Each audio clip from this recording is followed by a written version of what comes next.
நிமிர்ந்த நன்னடையும் நேர்கொண்ட பார்வையும் பெற்று எதுக்கும் பயப்படாது, நீ வாட்டுக்கு போ, நிமிர்ந்த நடன்மாயன்.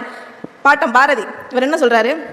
ஈர வெங்காயம் ஈவேரா, பெண்களுக்கு ஆண்களை போன்று முடியை வெட்டுங்கள், ஆணுடைய போடுங்க, ஆம்பளை பேரை வை, ஆம்பளையாவே வளரு.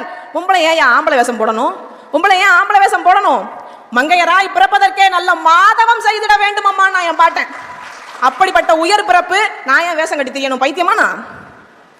கருப்பையை அறுத்து வீசி, கருப்பையை அறுத்து வீசு. ஏன் கருப்பையை அறுத்து வீசணும்? இவன் எப்பவுமே அடுத்த பொண்டாட்டி பத்தி தான் கவலைப்படுவாங்க. அடுத்தவன் பொண்டாட்டி தலையோடயே நிற்பாங்க. அவன் பொண்டாட்டி பத்தி அவனுக்கு எந்த கவலையும் இல்லை. இந்த அடிமை சங்கிலியா இருக்கிறேங்கிற போராட்டத்துல அடுத்தவன் பொண்டாட்டி தாலியை பூரா அறுத்தாங்க. இவங்க பொண்டாட்டி பூரா தொங்க தொங்க 20 பவுன்ல தாலி போட்டுருக்கும். அதான் சொல்றேன், அடுத்த பொண்டாட்டி தலையோட கருப்பையை அறுத்து எறி. கருப்பப்பை உனக்கு எதுக்கு? உங்க அம்மா ஈவேராவை பெத்த அம்மா அதை செஞ்சிருந்தாங்கன்னா இந்நேரம் அந்த ஈவேரா தலைவலி எங்களுக்கு இருந்திருக்காது. ஆமா ஆமா, எதுக்கு சனியே?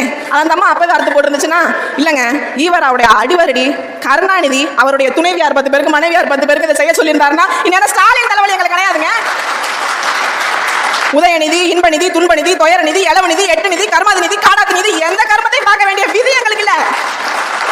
கர்ப்பப்பை யாரு தெரியணுமா? அறிவில் சிறந்த கருத்து.